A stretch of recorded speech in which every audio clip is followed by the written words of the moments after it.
지난 시간에 이제 바른 산매, 그러니까 이제 지금 이제 도성제 중에서 도성제는 이제 8정도로 이야기를 하는데요. 그 8정도 중에서 이제 바른 견해부터 시작을 해서 바른 사유, 바른 말, 바른 행위, 바른 생계, 그리고 이제 바른 정진, 바른 노력까지, 바른 정진, 바른 기여까지 하고 이제 바른 산매 마지막 8번째 요소인 바른 산매를 이제 공부를 하고 있는데요. 이 바른 산매는 이제 경전에 보면은 4가지 선정으로 이제 언급이 되어 있습니다. 그래서 바른 산매라고 하는 것은 이제 색계 초선, 색계 2선, 색계 3선, 색계 4선, 그 4가지 색계 선정으로 이제 언급이 되어 있고요. 그래서 지난 시간까지 4가지 이제 색계 선정에 대해서 이제 설명을 드렸습니다. 그러니까 색계는 이제 4가지 선정이 있고 그거에 대해서 설명을 드렸고요. 오늘은 이제 조금 더 나아가서 이 색계 4선에서 이제 더 선정을 조금 더 고요하게 만드는 건 이제 무색계 선정으로 나아가는 건데요. 무색계는 또 4가지 형태의 선정이 있습니다. 공무변처, 식무변처, 무소요처, 비상비비상처라고 하는 그 4가지 선정의 상태가 있는데요. 그래서 그 무색계 4가지 선정을 좀 이제 알아보고요. 그리고 왜 부처님께서는 선정이 실제로 이제 8가지 형태가 있는데 일반적으로 이제 경전에서는 바른 산매라고 하면 색계 초선부터 색계 4선까지 요 4가지를 주로 언급을 합니다. 무색계는 이제 바른 산매 8정도 중에 바른 산매 보통 언급이 잘 안 되는데 그 이유가 뭔지 이런 것도 간단히 이제 살펴보도록 하겠습니다. 그리고 또 이제 지금 괴로움의 소멸로 인도하는 도닦음 또는 뭐 이제 수행 방법인 8정도를 이제 설명을 했는데요. 8정도 중에서 이제 8가지 바른 산매를 지금 이제 설명을 하고 있는데 그러면 그 무색계 이제 선정, 색계 선정과 무색계 선정의 이제 차이부터 먼저 좀 이해를 하고 나서 무색계 설명을 좀 알아보도록 하겠습니다. 먼저 이제 색계 선정은 이제 우리가 쭉 공부를 이제 설명을 들어서 아시겠지만, 색계 선정은 기본적으로 이제 그 선의 구성 요소라는 게 있습니다. 특히 이제 색계 초선에 들어갈 때 일으킨 생각, 지속적 고찰, 희열, 행복, 집중이라고 하는 요 5가지 선의 구성 요소가 있는데요. 이 5가지 선의 구성 요소가 개발되면서 뭐가 이제 벌어지느냐 하면 5가지 장애가 벌어진다 그랬죠. 좀 더 폭넓게 이야기하면 해로운 법들이 벌어집니다. 그래서 이제 5장애가 벌어짐으로써 우리 마음에서 이제 우리 마음을 어지럽게 만드는 그런 감각적 욕망, 성냄, 그 다음에 해태, 혼침, 덜뜸, 후회, 의심이라고 하는 요 5가지 장애가 철저히 벌어지면서 이제 색계 초선정에 들어가게 되는데, 이 색계 초선의 이제 특징은 그 5가지 선의 구성 요소, 일으킨 생각, 지속적 고찰, 희열, 행복, 집중이라고 하는 요 5가지 선의 구성 요소가 있는 거죠. 그래서 이제 여기서 이 5가지 선의 구성 요소를 이제 살펴보면 이 5가지 중에서 일으킨 생각과 지속적 고찰이 나머지 3가지 요소에 비해서 좀 더 거칠다. 그래서 일으킨 생각과 지속적 고찰을 떨쳐버리고 요거를 이제 가라앉히고 희열, 행복, 집중만 있는 산매에 들어가면 그게 이제 색계 2선정이라고 말씀을 드렸습니다. 그리고 또 색계 2선정에서 희열, 행복, 집중 중에 희열이 나머지 2가지 요소에 비해서는 좀 더 거칠다. 그래서 희열을 버리고 행복과 집중만 있는 선정에 들면 그게 색계 3선정이다. 그리고 이제 행복보다는 평온한 느낌이, 행복한 느낌보다는 평온한 느낌이 좀 더 고요하다. 그래서 행복한 느낌 대신에 평온한 느낌으로 치환을 하는 거죠. 그렇게 바꾸면은 그게 이제 색계사선정이라고 할 수 있습니다. 그래서 이 과정을 이렇게 보면은 거친 거를 이렇게 하나 둘 이렇게 떨쳐내므로써 점점 더 고요한 쪽으로 가는, 이게 이제 색계선정의 특징입니다. 그러니까 마음을 정화하면서 처음에는 5장애를 떨쳐내고 그러면 이제 초선에 들죠. 그 다음에 일으킨 생각과 지속고찰을 떨쳐내면 2선에 들고, 희열을 떨쳐내면 3선, 그 다음에 행복을 평온으로 바꾸면 4선. 이렇게 이제 색계선정의 특징은 마음을 이렇게 점점 더 정화하고 고요히 함으로써, 특히 선의 구성요소, 5가지 선의 구성요소를 점차적으로 이렇게 줄여 나감으로써, 변화시켜 감으로써 더 고요한 선정에 드는 것이 특징입니다. 그래서 이제 색계사선까지 가게 되면 선의 구성요소를 더 이상 줄일 수는 없고 더 변화시킬 수는 없습니다. 이제 느낌 중에서는 평온한 느낌이 가장 고요하기 때문에 더 이상 줄일 수가 없고, 또 느낌이나 집중은 이 우리 마음이 일어나는 데 있어서 항상 필요한 심리 현상이기 때문에 이걸 더 줄일 수는 없어요. 그래서 색계사선이 선의 구성 요소를 이렇게 줄여 나감으로써 우리가 이제 선정을 점점 더 고요한 선정으로 나아가는 이런 거에 있어서 극치다. 더 이상 더 고요한 어떤 상태로 가기는 어렵다. 그래서 이제 선의 구성 요소를 줄여 나가는 데 있어서는 색계사선이 최고봉이다. 이렇게 이제 말할 수가 있습니다. 그래서 그 다음 단계에서 우리가 이제 선정을 마음을 더 고요히 하는 방법은, 이제는 선의 구성 요소를 줄여서 하는 것은 불가능하기 때문에 여기서부터는 이제 어떤 과정을 거쳐서 선을 더 고요하게 하느냐 하면은 그 선정의 대상을 좀 더 고요히 함으로써 더 깊은 선정에 드는 이런 방식으로 이제 그 수행을 하게 되는데요. 그렇게 해서 이제 선의 대상을 물질을 극복하는 쪽으로 이렇게 가는 것이 바로 무색계 선정의 특징입니다. 그래서 색계 선정은 선의 구성 요소를 이제 점점 변화시켜서 마음을 정화하면서 이제 선의 구성 요소를 점차 변화시킴으로써 더 고요한 선정에 드는 것이 특징이라면, 무색계 선정은 이제 선의 구성 요소를 더 이상 줄일 수는 없기 때문에 대상을 더 고요히 한다. 그래서 이제 들어가는 거고요. 특히 이제 색계 선정은 다 물질을 의지하고 있습니다. 우리가 이제 호흡 수행도 호흡이라고 하는 물질을 의지해서 수행을 하게 되고, 뭐 또 가시나 수행이라는, 그건 이제 조금 이따 무색계 선정을 설명할 때 좀 설명을 자세히 드리겠지만, 그런 것도 다 물질을 의지하고 있는데, 이 무색계는 말 그대로 무색이잖아요. 그죠? 색이 없는 그런 이제 상태, 무색계라는 것 자체가 이제 물질이 없는 그 세상을 이야기하기 때문에, 이때는 이제 무색계 선정이란 말이 붙으려면 항상 물질을 극복하는 과정이 들어가야 됩니다. 물질을 극복함으로써 대상이 이제 물질이다가 물질이 아닌 비물질로 넘어감으로써 그 대상이 좀 더 고요해지는 거죠. 물질보다는 비물질이 훨씬 고요하니까, 그러므로서 이제 점점 더 깊은 선정에 들어가는, 이게 이제 무색계 선정의 특징입니다. 그래서 물질을 극복하는 과정이 들어가기 때문에 이 무색계 선정을 얻을 때는 보통 이제 이 가시나 수행이라고 하는 수행을 이제 기반으로 해야 됩니다. 이 가시나라는 말은 이제 뭐 확장, 전체 뭐 이런 뜻이 있는데요.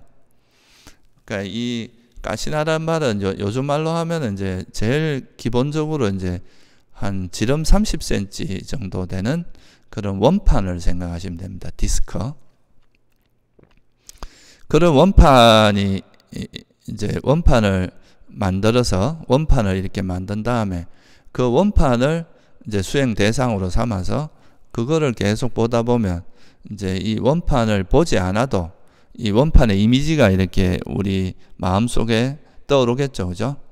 마음속에서 생깁니다. 그러면 이제 그 원판 대신에 그 이미지를 수행 대상으로 삼아서 이렇게 수행을 해 나가는 이런 방식으로 이제 수행을 하는 게 가시나 수행이기 때문에 가시나 수행이라고 할 수 있습니다. 그래서 이런 가시나 수행은 경전에 보면 10가지로 나와 있어요. 지수, 화풍 이렇게 이제 땅을 이제 대상으로 할 수도 있고, 물을 대상으로 할 수도 있고, 불을 대상으로 할 수도 있고, 바람을 대상으로 할 수도 있습니다. 그리고 청, 황, 적, 백이라고 하는 색깔을 대상으로도 할 수 있고요. 또 두 가지가 뭐냐면 허공을 대상으로 할 수도 있고, 허공 중에서도 이제 제한된 허공, 이렇게 어느 정도 이제 예를 들어서 구멍을 30cm 이제 구멍을 뚫은 다음에 그 구멍에 보이는 허공, 그거를 이제 대상으로 할 수도 있고요. 또 하나는 이제 광명을 대상으로 할 수 있습니다. 그러니까 아주 밝은 빛을 대상으로 할 수도 있어요. 그래서 이제 이 가시나 수행은 10가지 형태로 경전에 언급이 되어 있죠. 그래서 4가지 지수화풍이라고 하는 4가지가 있고, 색깔 가시나가 4가지로 있고, 그 다음에 이제 제한된 허공, 그리고 그 광명, 이렇게 해서 이제 10가지로 구성이 되어 있는데요. 이 가시나 이제 수행을 하는 요령은 다 똑같습니다. 아까도 말씀드렸지만, 우리가 한 지름 30cm 정도 되는 원판을, 예를 들어서 이제 흰색 가시나다 이렇게 이야기를 하면은, 그거를 우리가 앉아서 내 이제 자리에서 한 자기 키에 비례해서 이렇게 적당한, 눈을 지그시 감았을 때 보일 수 있는 거리, 그래서 한 1.2에서 한 1.5m 정도, 그 정도 거리에다 놓고, 이제 눈을 이렇게 반쯤 이래 뜨고 그 디스크를 계속 쳐다봅니다. 쳐다보면서 흰색 이렇게 디스크를 계속 보면서 이렇게 생각을 하다 보면, 그 이미지가 이제 나중에 이게 오랫동안 수행을 하다 보면 이제 눈으로 보지 않아도, 눈을 감아도 그 흰색 원반이 마음속에 이렇게 떠오르게 됩니다. 그게 이제 일종의 니미타 같은 거죠. 그게 생기면 이제는 눈을 감고 이제 이미지만 알아차리게 하는 거죠. 그러다가 또 이미지가 좀 처음엔 또 없어집니다. 그럼 다시 눈을 뜨고 또 그 원판을 보고, 이렇게 하다 보면 나중에는 이 이미지가 이제 오랜 시간 유지가 되게 되겠죠. 마치 이제 우리가 호흡 수행을 하다 보면 호흡 수행을 통해서 니미타가 생기는 것처럼, 이거는 이제 원반이라고 하는 이 흰 원반을 대상으로 해서 그 원반을 계속 쳐다보다 보면 그 원반의 이미지가 생겨서 그게 이제 나중에 니미타가 되는 그런 방식이죠. 그래서 이거는 이제 흰색으로 할 수도 있고, 또 붉은색으로도 할 수 있고, 노란색으로도 할 수 있고, 백색으로도 할 수 있고, 또는 우리가 아주 이제 고른 땅을 어느 정도 이렇게 해서 그걸 땅을 가지고, 예를 들면 이제 찰흙 같은 거 있잖아요. 진흙, 그런 거를 이제 이렇게 30cm 되는 그 판을 이렇게 손으로 이렇게 다져서 만든 다음에 그걸 놓고 수행을 해도 되고요. 또 한 30cm 정도 되는 그릇에다가 물을 담아 놓고 그걸 가지고 이제 수행을 해도 되고, 하여튼 이 10가지 가시나 중에 아무거나 이제 대상으로 해서 하면 되는데요. 여기서 이제 이걸 자세히 설명드릴 정도 시간은 없기 때문에, 아까 말씀드렸듯이 흰색, 색깔로 해도 되고, 지수화풍으로 해도 되는데, 그 호흡 수행하고 연관성을 가지고 설명을 하려면, 이제 우리가 호흡 수행을 통해서 생긴 니미타도 일종의 광명 가시나라고 볼 수 있습니다. 이것도 일종의 이제 환하게 밝은 빛의 형태이기 때문에, 이것도 일종의 빛의 가시나로 우리가 이제 이해를 할 수도 있습니다. 그래서 이거를 이제 광명의 어떤 가시나로 생각을 해서, 보통 이제 호흡 수행을 인해서 생긴 그런 빛은 이렇게 제한된 형태로 나타나거든요. 이제 우리가 그 숨을 관찰한 요 주위에서 이렇게 밝게 나타나는데, 그거를 이제 가시나 수행을 할 때는 어떻게 하냐면 이 빛을 이렇게 확장을 할 수 있습니다. 그래서 가시나라는 이건 빨리어인데요. 가시나라는 게, 이 가시나라는 이 말 속에는 확장이라는 의미가 포함되어 있죠. 그래서 이게 이제 우리가 한 30cm 정도 되는 원반이면 이거를 40cm, 지름이 40cm, 50cm, 1m, 2m, 우리 이제 또는 10m, 또는 우리가 이 바감리 마을 전체, 또는 점점 확장을 할 수 있습니다. 서울, 한국, 뭐 우주, 지구에서부터 우주로.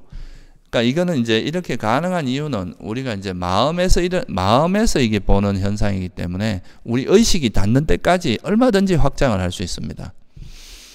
그래서 이제 이거를 계속 확장을 해서 이 의식이 확장될 수 있는 최대한으로 확장을 하는 거죠.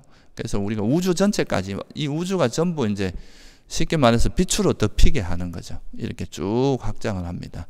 이건 또 좌우로도 확장할 수 있지만 아래 위로도 확장할 수 있습니다. 어쨌든 이 빛을 계속 이렇게 확장을 해서 우리 의식이 닿는 이 범위 내에서의 우주 전체로 이렇게 빛으로 덮게 하면 마치 이제 그렇게 해서 선정에 들면 마치 이제 이래가지고 만약에 새끼 사선에 들었다 그러면 마치 이 우주가 전부 빛 속에 내가 그 속에 이제 빠져 있는 것 같은 이런 식이 됩니다.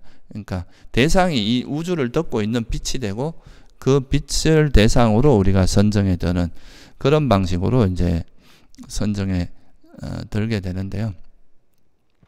이제 이렇게 되면 이제 무색계 선정에 들 수 있는 준비가 된 겁니다. 그냥 처음에 우리가 이제 호흡 수행을 통해서 이렇게 코 주위에서 이렇게 밝게 빛나는 이거는 그냥 색계 사선까지는 들 수 있는데 이것만 가지고 무색계는 들 수 없거든요. 그래서 이 빛을 확장을 해서 이거를 이제 완전히 이게 우주를 덮을 정도까지 확장을 하는 것이 이제 무색계에 드는 거에 조건이 된다 이렇게 말할 수 있습니다. 이거는 꼭 광명 아니라도 아까 말했듯이 뭐 우리가 색깔로 할 수도 있고 땅이나 물 이런 걸로 이제 할 수도 있어요. 그렇게 해서 이제 우주 전체로 내가 수행하는 지금은 그냥 광명으로 이야기할게요. 이 빛으로 온 세상을 덮고 나면 그러고 나면 이제 그 빛을 이 우주에 가득 차 있는 그 빛을 대상으로 해서 우리가 이제 선정에 드는 그러니까 대상을 좀 더 이제 되게 크게 만드는 거죠. 이 우주를 가득 덮을 정도로 그렇게 해서 이제 색계 사선에 들어갔다 나와서 이 색계 이제 이 빛이라고 하는 것도 결국 이제 호흡을 통해서 생긴 물질을 의지해서 생긴 거기 때문에 이것도 일종의 물질을 기반으로 했다고 말할 수 있습니다. 그래서 이 이제 빛이라고 하는 이 우주를 가득 덮고 있는 이 빛이라는 것도 일단 물질을 의지하고 있기 때문에 이 물질이라는 것이 가지고 있는 그런 단점, 물질이 있으면 우리가 이제 그걸로 인해서 뭐 통증도 겪어야 되고 뭐 여러 가지 물질이 가지고 있는 단점들이 있잖아요. 물질이 없는 것이 훨씬 더 고요하다. 이렇게 이제 반조를 함으로써 이 우주를 가득 덮고 있는 이 빛에 대해서 우리가 이제 빛을 대상으로 그 선정에 들었었는데 이 빛이 없는 이 빛이 차지하고 있는 무한한 공간, 허공 이거를 대상으로 대상을 바꿔버립니다. 우리 의식을 이제 인식을 전향을 해버리는 거죠. 색계사선 이제 빛을 확장해서 그걸로 인해서 색계사선에 들었을 때는 그 대상이 무한한 이 우주를 가득 덮고 있는 빛이라면 이 빛이라는 건 일종의 물질을 의지하고 있기 때문에 이거는 이제 이거보다는 물질이 없는 상태가 훨씬 고요하다 이렇게 반조한 다음에 이 물질이 없는 이 물질을 아예 걷어내버린 걷어내고 나면 남는 그 무한한 허공 그 허공을 대상으로 해서 이제 이 허공이 훨씬 더 고요하다 이렇게 반조를 한 다음에 이 허공을 대상으로 선정에 들게 되면 이게 바로 공무변처라고 하는 무색계 첫 번째 선정이라고 할 수 있습니다. 그러니까 여기서 보면은 이게 이제 우리가 호흡이라고 하는 물질을 의지해서 생긴 이게 일종의 광명 가시나로 이해하시면 돼요. 이 가시나를 확장을 해서 이 우주 전체로 덮게 한 다음에 이것도 일단 이제 빛이라고 하는 게 물질을 의지하고 있으니까 이 무한히 덮고 있는 이 빛을 극복하는 과정이 들어갑니다. 이 물질보다는 물질이 없는 그 무한한 허공이 훨씬 더 고요하다. 이렇게 반조함으로써 이 빛을 버리고 이 무한한 허공을 대상으로 선정해 들기 때문에 여기서 어떤 게 일어나면 물질에 대한 인식을 초월하는 과정이 들어가죠. 이게 이제 무색계로 들어가는 첫 번째 아주 중요한 그 과정이다. 이렇게 볼 수 있습니다. 그래서 이제 이거는 무한한 허공을 대상으로 선정에 들기 때문에 이거를 공무변처라고 하죠.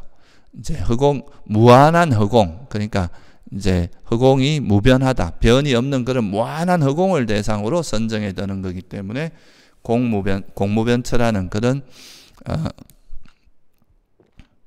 이름을 쓰는 겁니다. 무색계에 대해서는 제가 너무 자세히는 설명드리지 않겠습니다. 이거는 그냥 이렇게 이제 색계 선정에서부터 무색계로 가는 이 과정을 이해하는 걸로 충분합니다. 이건 뭐 지금 이걸 자세히 설명한다고 해서 뭐 우리가 아주 중요한, 여러분들이 나중에 색계 선정을 얻고 만약에 이제 수행을 열심히 해서 색계 선정을 얻은 다음에 하는 건 쉬운데요. 근데 지금은 이거를 이제 자세히 설명한다고 해도 이해하기가 그리 쉽진 않습니다. 그래서 이제 물질을 극복하는 이 무한한 가시나를 확장한 거니까 이 무한한 가시나라는 물질을 극복하는 과정이 들어가서 첫 번째 이제 들어가는 선정이 바로 공무변처입니다. 무한한 허공을 대상으로 선정에 드는 거. 그래서 이제 이 무색계 선정의 특징이 뭐냐 하면은 색계 선정까지는 이제 색계 선정에서도 전오식, 그러니까 우리가 이제 보고 듣고 맛보고 하는 그 안식, 눈, 귀, 코, 혀, 몸으로서 인식되는 이걸 우리가 보통 부딪힘이라고 보통 표현하거든요. 이런 5가지 대상은 형색도 눈에 딱 부딪히고 소리도 귀에 부딪히고 냄새도 이제 그 어떤 냄새가 코에 부딪히고 맛도 혀에 닿고 우리가 감촉도 몸에 부딪히잖아요. 그래서 이걸 부딪힘이라고 보통 표현합니다. 그래서 이 전오칙은 부딪힘의 인식이다 이렇게 표현하는데, 이건 부딪힘이라는 건 항상 물질을 기반으로 하고 있단 말이에요. 눈, 귀, 코, 혀, 몸이라는 물질을 기반하고 있는데 무색계 선정부터는 물질을 극복하는 과정이 들어갔잖아요. 그러니까 색계와는 달리. 그래서 색계 선정에서도 이런 이제 보고 듣고 하는 이런 전오식이 일어날 수 없지만 특히 이 무색계에 들어가게 되면 그 소리를 듣는다거나 뭐 몸에서 어떤 감각을 느낀다거나 이런 게 훨씬 그런 걸로부터 훨씬 멀어진다는 거죠. 그래서 색계 선정보다 오히려 무색계에 들어가면은 그런 부딪힘의 인식, 그러니까 전오식이라고 하는 이것이 일어나기가 거의 불가능하다. 이렇게 볼 수도 있습니다. 그래서 이게 이제 공무변처의 그 정형구를 보면은 어떻게 나오느냐 하면요. 비구들이요. 다시 비구는 물질에 대한 인식을 완전히 초월하고, 이게 이제 물질에 대한 인식을 초월한다는 게 무한한 가시나를 초월해서 그 가시나가 차지하고 있는 공간, 허공으로 이제 간다는 게 초월한다는 의미입니다. 그 다음에 뭐라고 하냐면 부딪힘의 인식을 소멸하고, 그러니까 물질로부터 벗어났으니까 이 부딪힘으로서 일어나는 인식은 완전히 이제 소멸한다. 더 이상 일어나지 않는다 이거죠. 그래서 그런 갖가지 인식을 마음에 기울이지 않기 때문에 무한한 허공이라고 하면서 공무변처에 들어 머문다. 이게 이제 공무변처의 그 정형구라고 하는 거거든요. 그래서 이제 색계 선정에서 그 무한한 허공, 무한한 가시나 이거를 극복해서 무한한 허공으로 가면서 그 무한한 허공을 대상으로 선정해 드는 거, 이걸 이제 공무변처라고 한다. 그리고 무색계 선정부터는 그 물질에 대한 인식이 초월하는 거, 그게 특징이고, 두 번째는 그 부딪힘의 인식, 그러니까 보고 듣고 맛보고 하는 이런 몸을 통해서 일어나는 이런 인식이 완전히 없어진다. 그것이 아주 중요한 특징이라고 할 수 있습니다. 그래서 이제 이렇게 공무변처에 들면 마찬가지로 앞에 색계 선정에서 마찬가지로 공무변처에 오래 머물고 입정, 출정, 전향, 반조 이런 거에 대한 자유자재를 딱 씁니다. 그리고 나면 그 다음 이제 식무변처로 이제 다음 단계로 넘어갈 수가 있는데요. 아까도 말씀드렸지만 이제 이 선의 구성 요소는 색계 사선이나 무색계나 똑같습니다. 단지 대상이 달라지죠. 색계 사선은 무한한 가시나가 대상이었다면 공무변처는 무한한 흑공이 대상이죠. 물질이 있는 가시나보다는 물질을 극복한 무한한 흑공이 훨씬 고요하단 말이죠. 그래서 이제 무한한 흑공이 대상이 돼서 공무변처에 들고, 그리고 이제 이 공무변처에 들어간 무한한 흑공보다 공무변처, 그러니까 무한한 흑공을 대상으로 선정에 든 그 선정의 마음 상태가 훨씬 고요합니다. 이 대상보다 마음이 고요하다고 보는 거거든요. 그래서 무한한 흑공, 예를 들어서 이제 이 마이크가 무한한 흑공이고,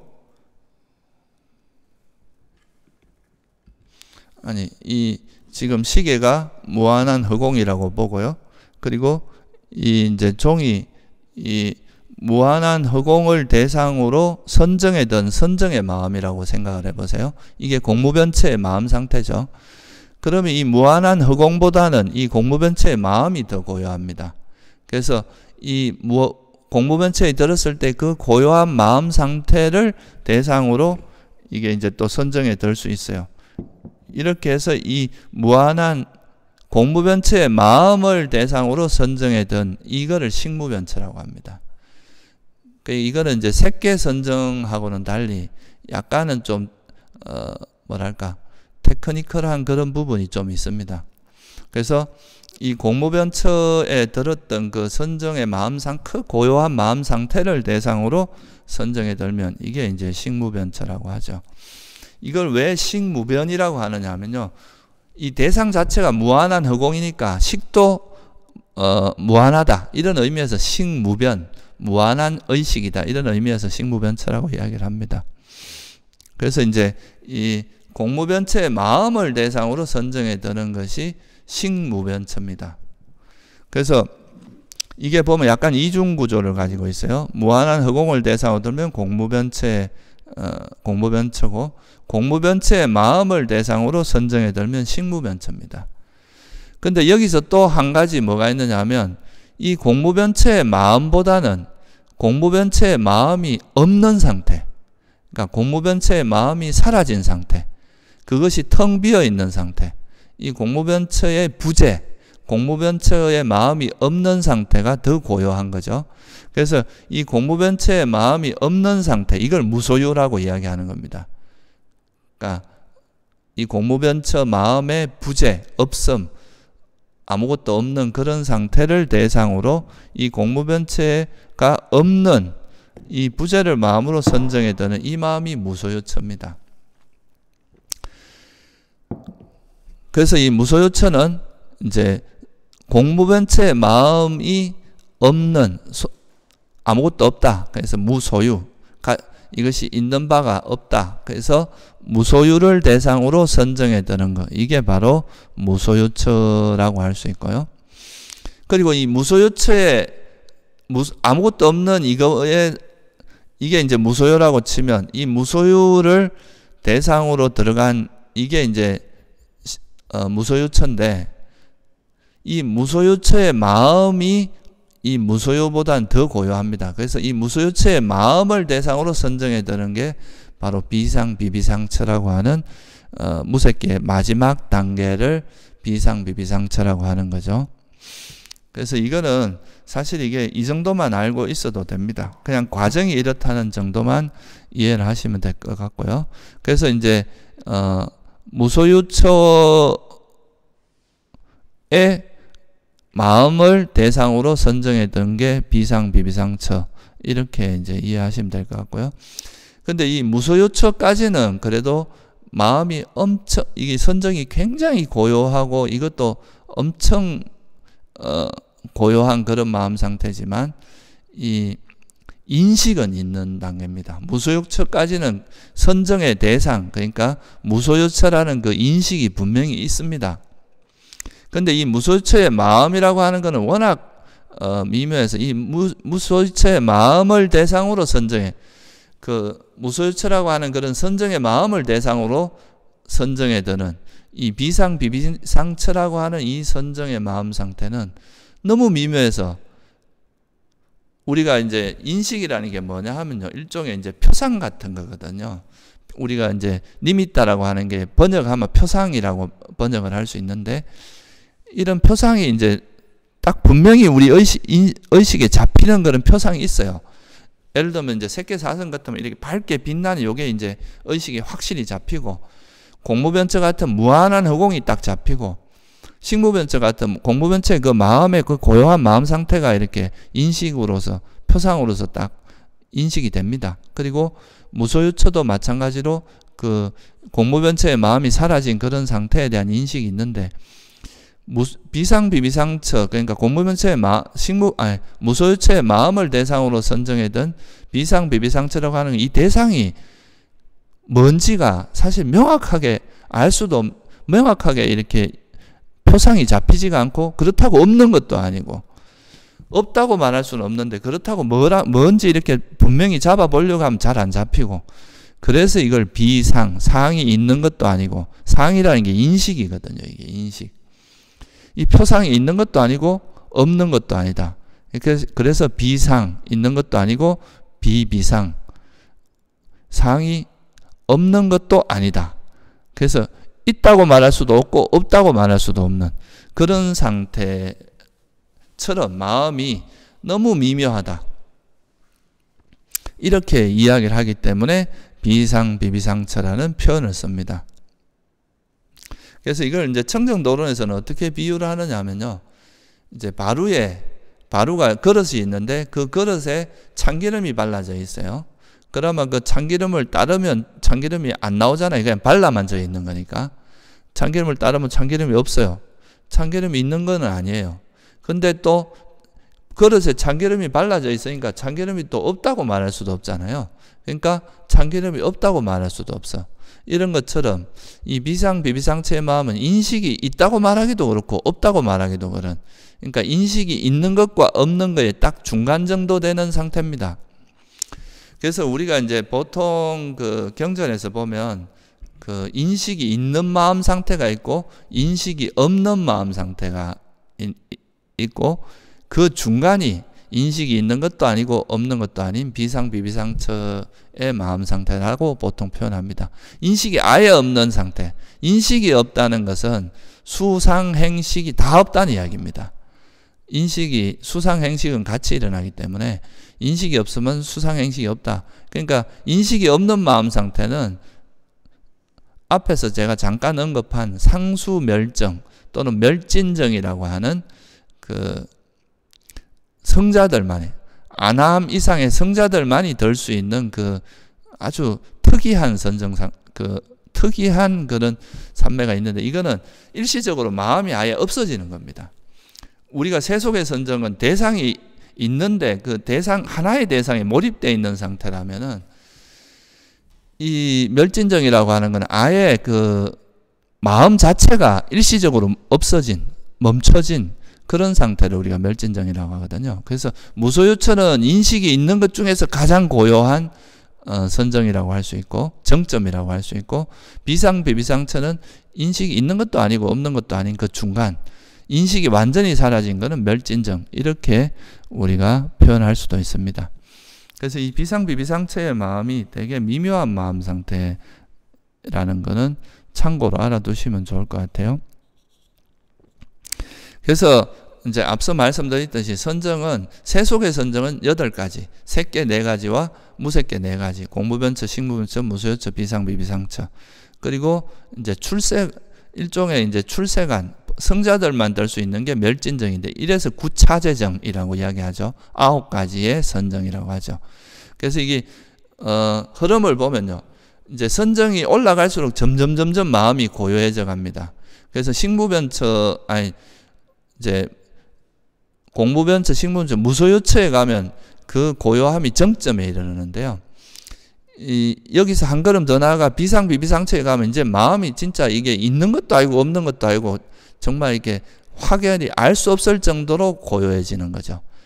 그러니까 인식이 있는 것도 아니고 없는 것도 아닐 정도로, 그리고 여기서 한 걸음 더 나가면 인식이 아예 사라진 멸진정, 이렇게 해서 이제 구차제정으로 나누어진다는 거, 그 정도만 이해를 하시면 될 것 같아요. 그렇게 해서 이제 보통 그 우리가 이제 선정은 색계 선정은 8가지로 나누옵니다. 색계 4가지, 무색계 4가지 이렇게 해서. 근데 왜 경전에서는 무색계도 이제 선정인데 4가지를 다 언급하지 않고 8가지를 다 언급하지 않고 경전에서는 주로 이제 색계 4가지만 언급하는데요. 이거는 뭐 간단히 설명을 드리면 일단 그 무색계 선정도 선의 구성 요소는 색계 사선하고 똑같거든요. 다 평온과 집중이라고 하는 그 평온한 느낌과 집중이라고 하는 요 2가지밖에 없어요. 단지 대상이 점점 이제 색계 선정은 물질을 의지하고 있다면 무색계는 이걸 극복하면서 대상을 더 고요하게 해서 이제 더 깊은 선정에 들어가는 거기 때문에 본질적으로 보면 무색계 선정은 색계 사선과 같다. 그래서 굳이 언급 안 해도 된다. 이렇게 말할 수도 있습니다. 그러니까 왜냐하면 색계 사선의 범주에 들어가기 때문에 그렇다고 이렇게 볼 수도 있고요. 또 하나 다른 관점에서 볼 수 있는 거는 이제 무색계 선정이라는 것 자체가 무색계에 태어나는 조건이 되죠. 색계 사선은 색계에 다시 태어나게 하는 조건이 됩니다. 그래서 만약 이 생에 여러분 이제 우리가 수행을 하다가 선정도 얻었는데 만약에 깨달음을 얻지 못하고 다시 이제 태어나는 윤회하게 되는 그런 상황이 벌어질 수도 있는데, 만약에 이제 무색계에 깨닫지 못하고 범부로서 무색계에 태어났다고 치면 무색계 선정을 닦은 사람 무색계에 태어날 가능성이 아주 높거든요. 그러면 무색계에 태어나게 되는데, 무색계에 태어나면 너무나 행복한 곳입니다. 몸이 없고 물질이 없으니까 뭐 몸으로부터 오는 고통이 하나도 없고 항상 행복한 그런 곳이긴 하지만, 근데 이제 단지 거기 최고 단점이 뭐냐면 거기서는 무색계라는 거는 이제 말 그대로 물질이 없으니까 법문을 들을 수가 없다고 하죠. 이 이제 수다원이 되는 중요한 조건이 법문을 들어야 된다 그럽니다. 어떤 다른 성자나 다른 사람으로부터 그 법문을 듣는 게 조건이 돼서 깨달음이 이른다고 하죠. 이게 이제 디가니까에 보면 합송경이라고 하는 경전이 있는데요. 거기에 보면 에루도, 그러니까 수다원이 되기 위한 4가지 구성 요소가 이제 선지식을 만나야 된다. 바른 사람을 섬기고 바른 법을 경청해야 들어야 된다. 그리고 지혜롭게 마음을 기울이고 출세간에 이르게 하는 그런 법을 닦아야 돼요. 이 4가지 조건이 다 갖추어져야 이제 수다원이 될 수 있는데, 그 법을 들을 수 없다는 그런 조건이 이제 아주 치명적이라서 이 무색계에 태어난 존재는 설사 부처님이라도 가서 법문을 해줄 수 없는, 색계 같으면 그래도 이제 경전에도 보면 부처님께서 색계에 가서 뭐 법문해주고 이런 이야기들이 간혹 나오거든요. 근데 이제 무색계는 그게 불가능하기 때문에 거기서 그냥 행복을 뭐 굉장히 오랜 세월 동안 행복을 누리기는 하지만 거기서 이제 결국은 그게 아무리 좋은 세상에 태어났다 해도 윤회의 범주를 벗어난 건 아니잖아요. 그러니까 이제 이런 것은 좀 아쉬운 거죠.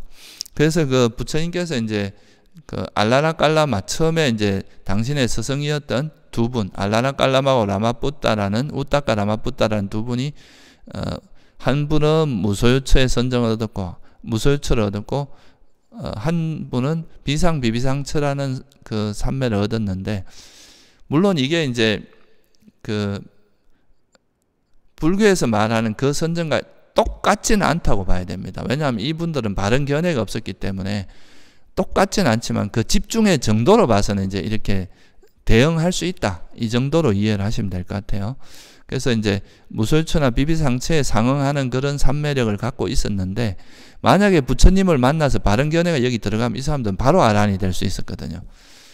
그래서 이제 부처님께서 깨닫고 나서 제일 먼저 찾은 분이 이 두 분이었는데, 이 두 분은 부처님께서 이제 깨달음 얻기 일주일 전, 하루 전에 돌아가셨어요. 그래서 부처님 법문을 듣지 못했기 때문에 범부로서 이제 무색계에 태어났다 그러죠. 그래서 이분들을 부처님께서 뭐라고 하시냐면 참 크게 잃었다, 이 두 사람은. 그러니까 내 법문을 듣기만 해서도 바로 아라한이 돼서 모든 괴로움을 소멸했을 텐데 법문을 듣지 못했기 때문에 그 오랜 세월 동안 이제 행복은 누릴지 몰라도 그게 끝나고 나면 다시 이제 법을 만날 수 있는 기약도 없고 이게 또 그 삶에서 다시 타락할 수도 있기 때문에 아주 안타까워했다는 그런 이야기가 경전에 나옵니다. 크게 잃었구나, 크게 잃었구나, 이렇게 묘사가 되어 있습니다. 그래서 만약에 이제 우리가 새끼 선정을 닦아서 만약에 이생이 깨닫지 못해 새끼에 태어나면 그 새끼 내에서도 성자가 있으니까 그분들의 법문을 듣거나 이렇게 해서 깨달음에 이를 수도 있는데, 무새끼에서는 이제 범부로 태어나서는 그게 불가능하기 때문에 이런 또 단점도 있습니다. 그래서 아마 부처님께서 이런 걸 다 고려를 해서 이제 그냥 새끼 4가지 선정만 바른삼매 언급했다 하지 않았을까, 이렇게 우리가 이제 추론해 볼 수 있습니다. 그래서 경전에서, 그리고 이제 새끼 사선만 해도 무새끼 선정과 동급이기 때문에 우리가 이제 수행을 해서 깨달음을 얻는 데는 전혀 지장이 없고 전혀 부족함이 없는 그런 선정이기 때문에 그냥 바른 삼매로서 그런 새끼 4가지 선정만 언급했다, 이렇게 보는 것도 좋을 것 같습니다. 그래서 이제 이 바른 삼매라고 하는 건 이제 8정도의 8가지 요소 중에서 이제 제일 마지막 요소인 바른 삼매에 대해서 이제 지금까지 쭉 설명을 드렸어요. 바른 삼매는 새끼 초선, 2선, 3선, 4선으로 언급되어 있고, 새끼 4선에는 무새끼 4선도 포함되어 있다, 그냥 이렇게 이해하시면 될 것 같아요. 근데 이 바른 삼매를 이제 바른 견해부터 시작해서 바른 견해, 바른 사유, 바른 말, 바른 행위, 바른 생계, 바른 정진, 바른 기억, 그리고 바른 삼매를 닦았어요. 그럼 이 바른 삼매는 또 어디로 이어지게 하느냐 하면은 바른 지혜가 생기게 한다. 이게 되게 중요합니다. 바른 삼매의 특징은 또 바른 지혜가 생기게 한다는 거. 그래서 이제 지혜가 생기고, 이렇게 바른 삼매는 또 지혜가 생기고, 또 바른 이 바른 지혜가 생기면 또 더 깊은 삼매에 들게 해요.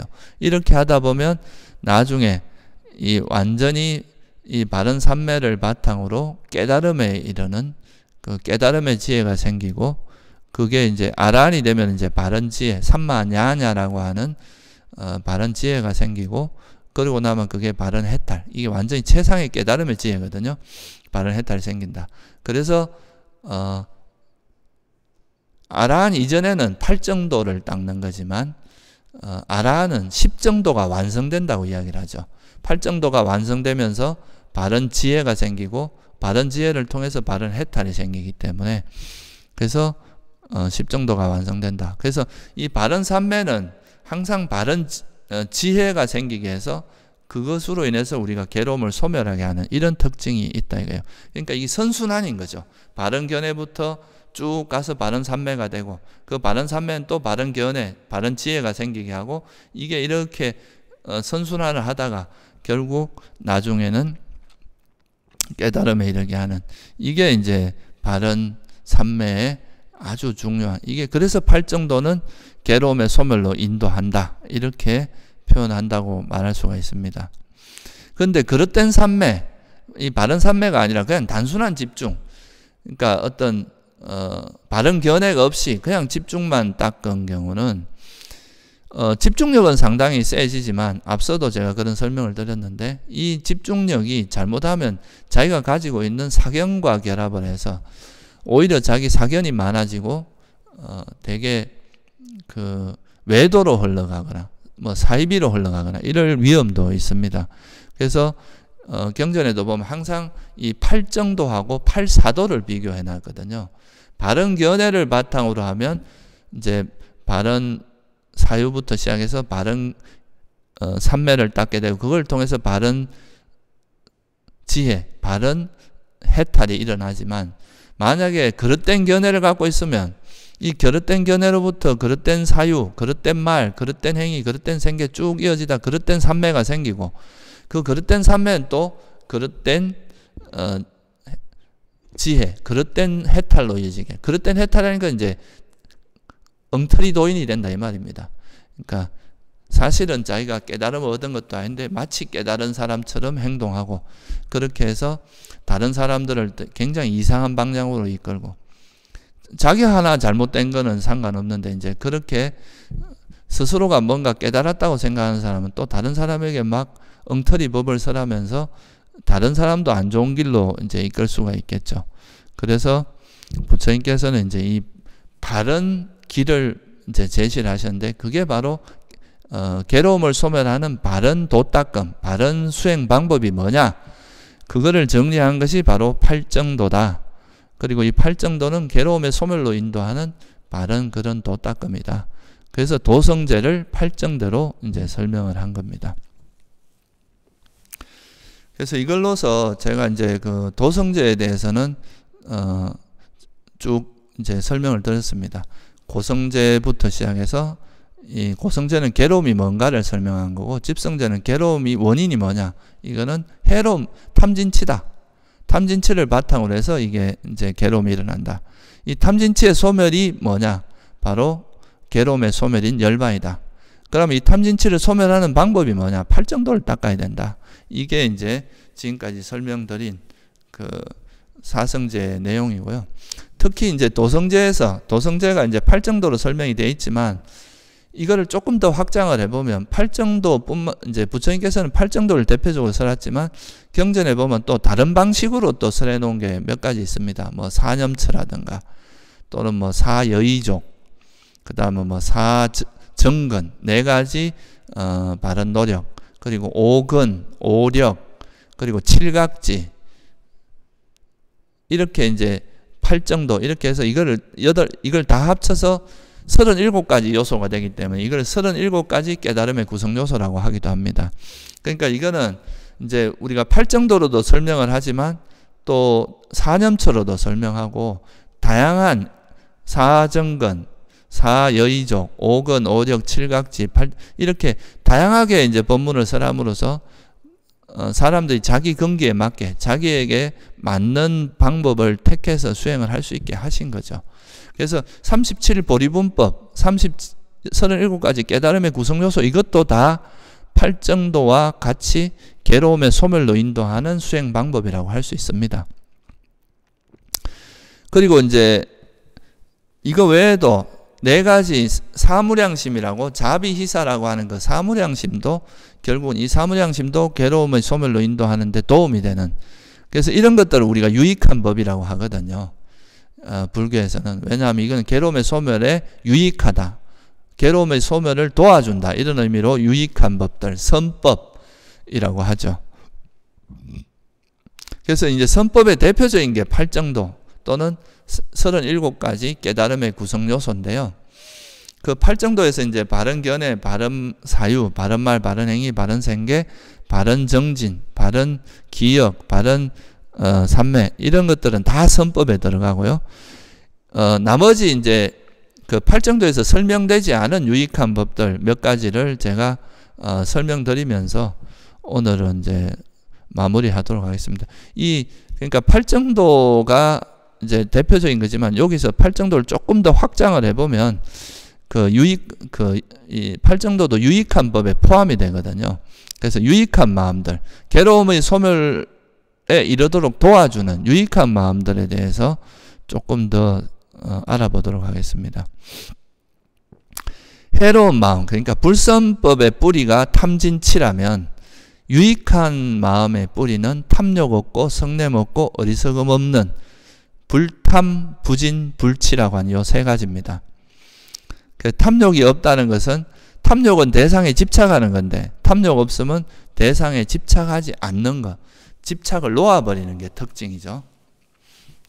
그래서 어떤 대상이 일어나도 거기 집착하지 않는 것, 그게 이제 불탐, 탐욕 없음이라고 할 수 있고요. 어떤 대상이 나타나도 싫어하지 않는 것, 이게 성냄 없음입니다. 부진, 성냄이 없다. 성냄 없음이 이제 대표적인 게 이제 사무량심에, 성냄 없음의 대표적인 게 사무량심 중에 자애입니다. 자애.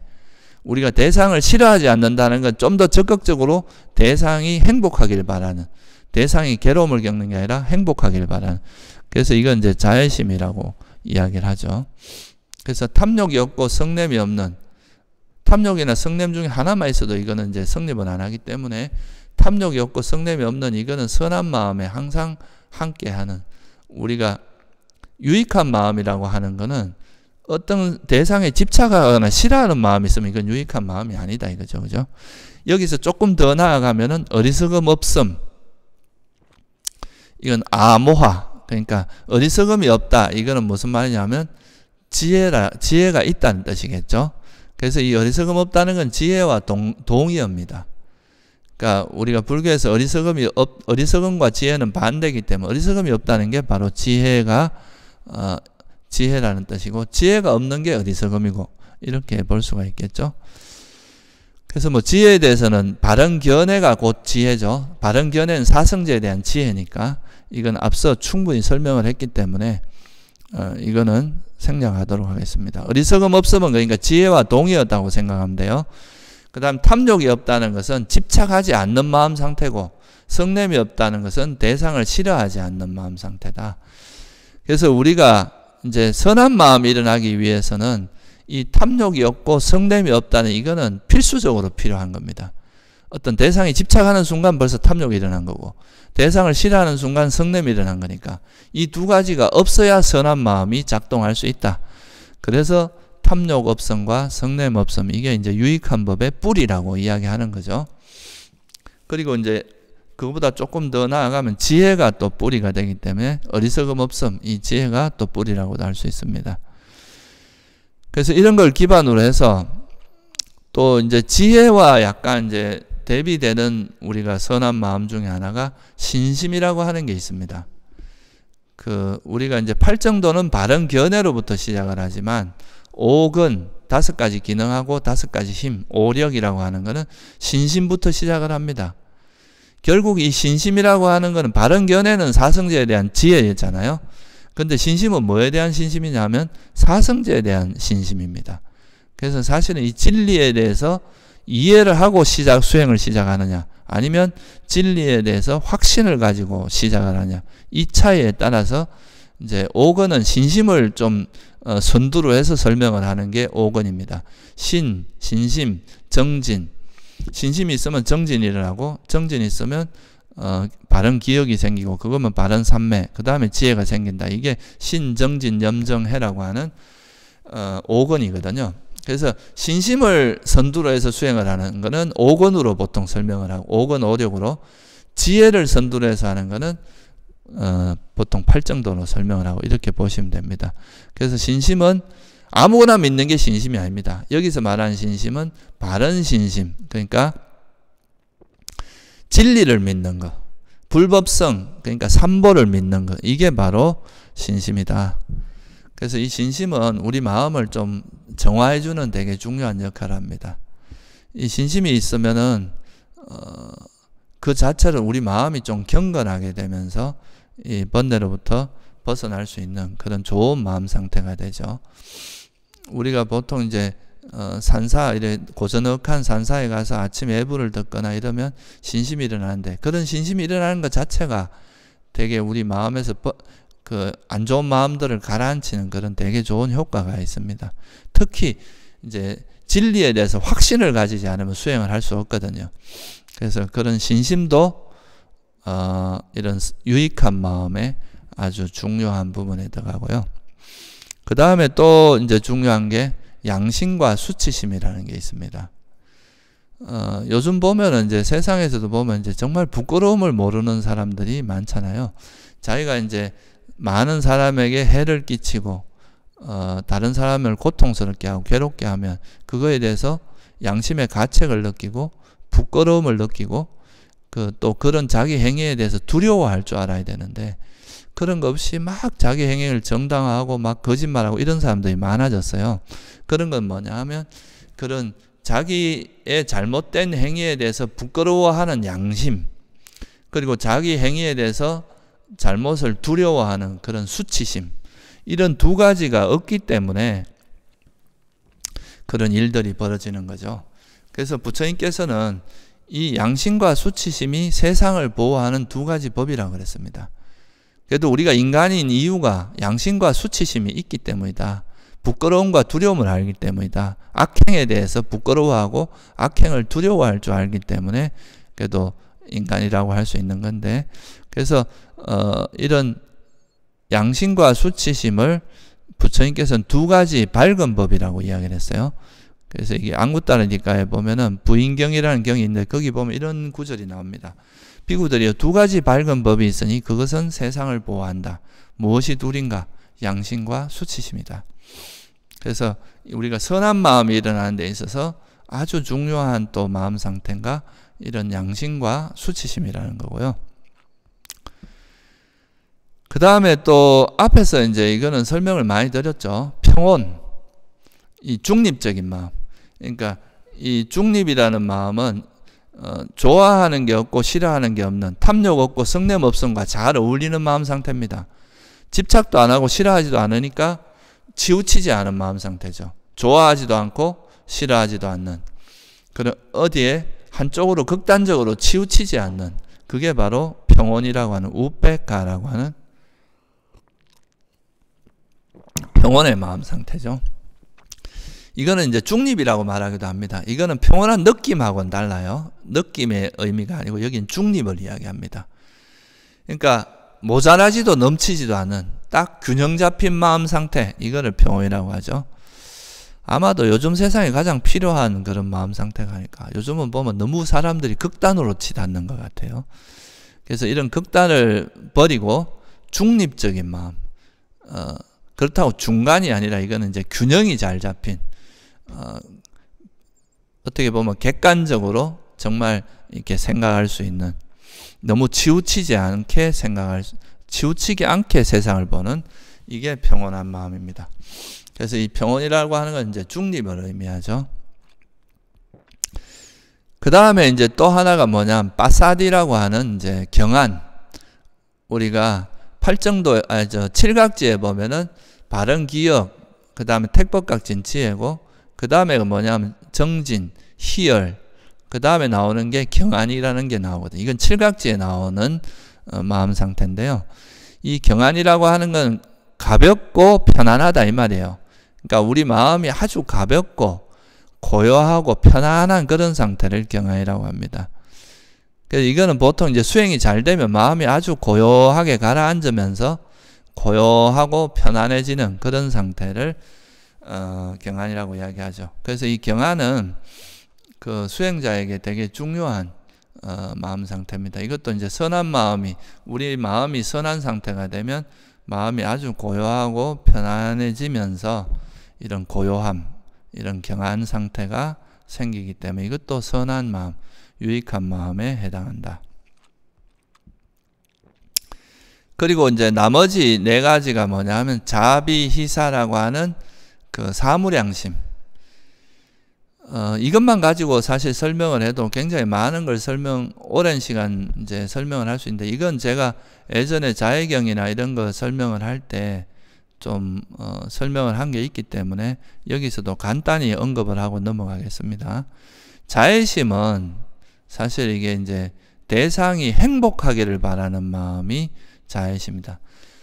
그러니까 이제 타종교에서 이야기하는 사랑, 이타적인 사랑, 이게 보통 이제 자애하고 같은 말이라고 보시면 돼요. 이기적인 그런 탐욕이 아니라, 그러니까 이타적인 겁니다. 이거는 이제 내가 원하는 걸 하는 게 아니라 상대가 행복하기를 바라는. 사실 이 수행에서 이 자애심이라고 하는 게 굉장히 중요한 그런 마음 상태라고 할 수 있습니다.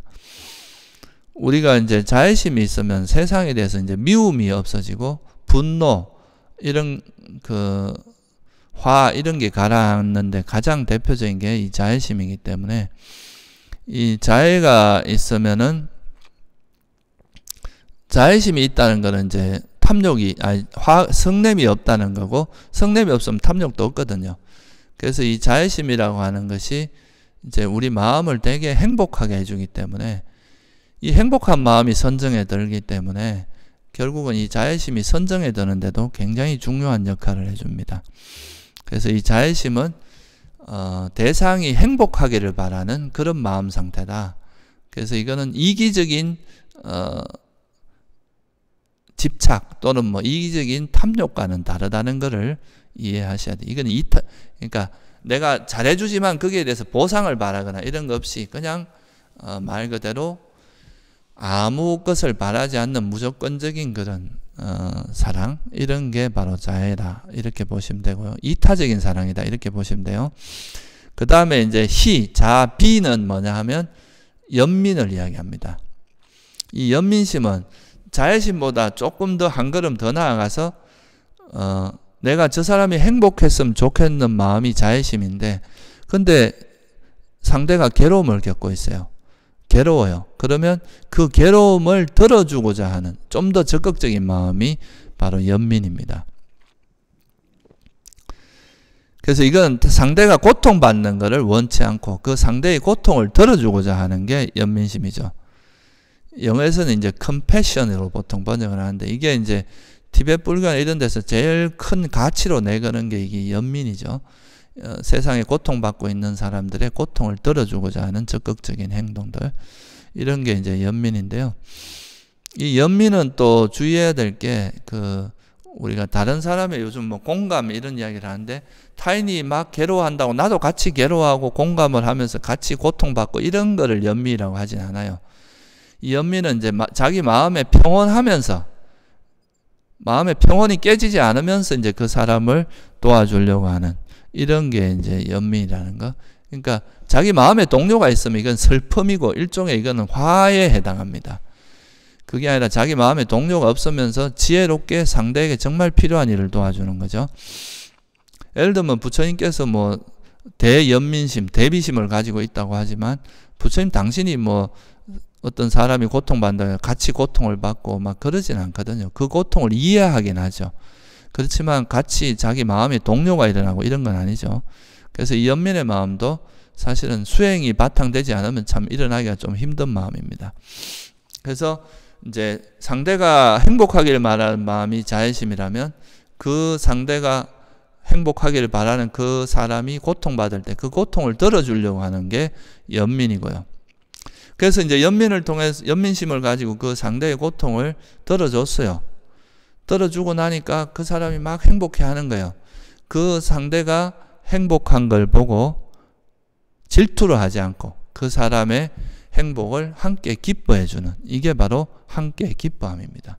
자비희 할 때 희가 같이 기뻐한다. 다른 사람의 성공 또는 다른 사람의 행복을 함께 기뻐해주는 것. 그러니까 이거는 보통 이제 연민보다 조금 더 어렵다고도 할 수 있는데, 남이 이제 힘들어할 때 도와주려고 하는 마음은 조금 더 쉬운데, 남이 잘 될 때 그거를 이제 함께 기뻐해 주는 거, 이게 사실은 좀 더 어렵습니다. 그래서 사람들이 보통 이럴 때 질투심이 일어나거든요. 그 사람이 잘 됐을 때 부러워하고, 그게 이제 일어나기가 쉬운데, 그런 마음이 없이 그냥 상대가 잘 되면 참 잘했다, 훌륭하다, 이렇게 같이 기뻐해 주는. 그래서 이게 이제 남방 같은 데 가면 남들이 이제 뭔가 좋은 일을 하고 선한 행위를 했을 때 사두. 그러니까 이게 이제 우리나라 말로 하면 잘했다, 아주 훌륭하다, 이렇게 해주는 거거든요. 이게 이제 한자로 말하면 선제. 이때 제자는 어조사고, 아주 훌륭하다, 착하다, 잘했다, 이런 뜻이죠. 그래서 뭐 선제 이렇게 말하거나, 또는 뭐 사두, 아주 훌륭합니다, 아주 잘했습니다, 이렇게 이제 함께 기뻐해주는, 이게 이제 희에 해당합니다. 그리고 이건 이제 평온을 앞에서 설명한, 이렇게 이제 남들에게 행복하길 바라고, 또 그 사람이 고통받을 때 그 고통을 덜어주는 연민심을 일으키고, 또 그 괴로움이 없어졌을 때 함께 기뻐해 주지만 그 사람에 대해서 아무런 보상도 바라지 않고 그냥 마음이 한 걸음 떨어져서 평온한 상태로 머무는, 이게 바로 평온입니다. 보통은 우리가 이제 뭔가 남들에게 잘해주고 나면 그 사람에게 대해서 뭔가를 바라는 마음이 있죠. 보상 심리가 있잖아요. 그런 거 없이 내가 선행을 했는 거는 자업자득이다, 이거예요. 평온의 이제 가장 큰 거는. 내가 남들에게 이런 좋은 일을 한 건 내가 선행을 쌓은 건데, 뭐 내가 보상을 그 상대가 해주든 안 해주든 나는 이미 그 선업을 짓는 걸로 많은 보상을 받는 거죠. 그래서 자기가 짓고 자기가 받는다, 이런 관점에서 이제 우리가 한 걸음 물러서서 뭐 보상을 바라거나 그 그런 걸 하지 않고 평온하게 있는 거, 그게 바로 사입니다. 사. 이거를 평온이죠. 그래서 이 자비희사라고 하는 것이 되게 보통 사람들과는 좀 다른 고귀한 마음 상태라고 해서 고귀한 마음이라고 하기도 하고, 이 마음은 보통 우리가 이제 돈이나 물질적인 거는 우리가 내가 많이 가지면 상대가 적게 가져야 되고, 나누면 이제 적어지죠. 권력도 나누면 내가 많이 못 가지고 적어집니다. 그렇지만 이 마음은 안 그래요. 나누면 나눌수록 내가 이렇게 많이 한다고 해서 내 마음에서 줄어드는 게 아니라 더 늘어납니다. 이 마음은 한량이 없어요. 아무리 써도 줄어듦이 없어요. 무궁무진하고 무량합니다. 그래서 이걸 무량하다, 이게 이제 한계가 없다, 이런 뜻에서 무량심이라고 하기도 하죠. 그래서 네 가지의 한계가 없는 무량한 마음이다, 이런 식으로 표현하기도 합니다. 그래서 사무량심이라고 표현하기도 하죠. 자비희사. 그래서 이 자비희사는 일종의 이제 우리가 수행을 하는 거에서 수행하면서 일어나는, 수행하다가 이제 내가 수행이 잘 안 될 또 화를 내거든요. 이런 것도 그 화내지 않으면 자애심으로서 내가 뭐 잘못하는 것에 대해서 받아들이고 인정하고 그런 마음을 내면은 수행하는 것도 되게 이제 행복하게 좀 힘을 덜 들이고 괴롭지 않게 수행을 할 수가 있게 됩니다. 그래서 이 자비희사는 일종의 이제 사람들의 삶의 윤활유 같은 그런 역할을 해준다. 지혜와 약간 다른 영역입니다. 지혜는 되게 예리하고 날카롭고 그런 게 있다면, 이 사무량심은 그 되게 부드럽고 따뜻하고 이런 이제 영역을 가지고 있죠. 근데 이 두 가지가 서로 무관한 게 아니라, 진짜 지혜가 있으면 이제 사무량심도 있고, 사무량심도 지혜가 바탕이 돼야 되기 때문에 이거는 같이 간다, 이렇게 보시면 될 것 같아요. 그래서 이제 제가 간략하게 설명을 드렸는데, 이런 것들이 다 우리가 괴로움의 소멸로 인도하는, 팔정도와 더불어서 괴로움의 소멸로 인도하는 그런 아주 유익한 마음 상태다. 이런 것들은, 그래서 이거는 이제 괴로움의 소멸로 인도하기 때문에 이런 마음은 개발해야 될 진리다. 이거는 버려야 될 게 아니라 개발해야 될 진리다. 이런 거는 다 그래서 이 팔정도와 더불어서 이 유익한 법들은 우리가 개발해야 된다. 이건 버려야 될 것이 아니라 이런 마음들은 계속 일어나도록 해야 되고, 일어난 마음은 지속되도록 해야 된다.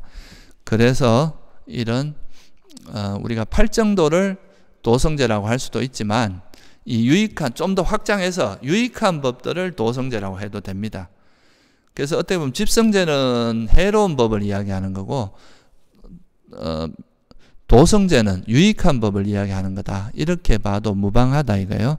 그래서 그리고 이 도성제는 유익한 법, 그러니까 괴로움의 소멸에 유익한 거니까 이 도성제는 한마디로 개발해야 될 진리다, 이렇게 이제 표현할 수가 있겠죠.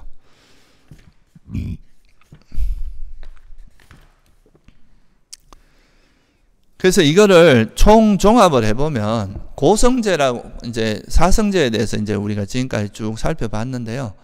이 고성제는 우리가 이 세상의 존재, 이 세상에 있는 모든 것이 다 물질과 정신이고, 그것은 조건 지어진 거예요.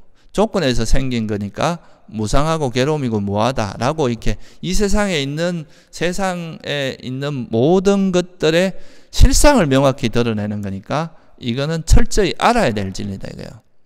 근데 이걸 모르고 여기에 대해서 집착하고 싫어하고, 이걸 모르기 때문에 집착하고 싫어하는 이런 것 때문에 우리가 괴로움이 일어난다. 그래서 이런 이제 세상이 이런 건데, 이거를 잘못하는 그런 탐진치로 인해서 괴로움이 일어나, 이게 집성제죠. 이건 버려야 될 마음이다. 이게 버려진 게 멸성제다. 그래서 멸성제는 실현해야 될 진리다.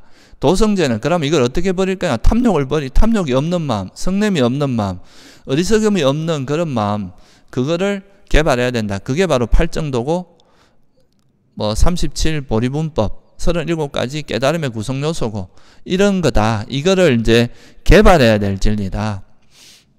그래서 이제 사성제는 한마디로 고성제는 여기 444페이지 한 펴 보세요. 거기에 보면은 이제 그 사성제에 대해서 철저히 알아야 함 경이라는 경에서 나오는 게 있습니다. 이걸 같이 읽어보고 마무리하도록 하겠습니다. 괴로움의 성스러운 진리는 철저히 알아야 한다. 괴로움의 일어남의 진리는 버려야 한다. 괴로움의 소멸의 진리는 실현해야 한다. 괴로움의 소멸로 인도하는 도닦음의 진리는 닦아야 한다. 그러니까 이게 고성제는 철저히 알아야 될 진리다. 집성제는 버려야 될 진리다. 그리고 멸성제는 실현해야 될 진리다. 도성제는 닦아야 될 진리다. 이게 바로 우리가 이제 사성제에서 던져주는 메시지입니다. 그러니까 우리가 여러분들이 이렇게 살아가면서 이제 마음에 있는데 그 중에서 우리 마음에서 일어나는 탐진치는 버려야 될 마음 상태고, 탐욕이 없고 성냄이 없고 어리석음이 없는 마음 상태는 개발해야 될 상태다. 이거를 철저히 알아야 돼요. 그래서 이제 탐진치가 버려진 그 상태가 우리가 실현해야 될 궁극적인 목적이고, 괴로움의 소멸이고 열반이다. 이걸 아는 것이 바로 수행이다. 이렇게 볼 수 있겠습니다. 예, 오늘은 이걸로 마치고요. 다음 이제 이걸로서 사성제에 대한 기본적인 거는 다 설명을 드렸고요. 다음 시간에는 이제 이 소위 말해서 팔정도를 설명을 드렸는데, 이 중도 팔정도에 대해서 조금 더 이제 수행적인 측면에서 조금 더 알아보는 시간을 갖도록 하겠습니다. 예, 오늘은 이걸로 마치겠습니다.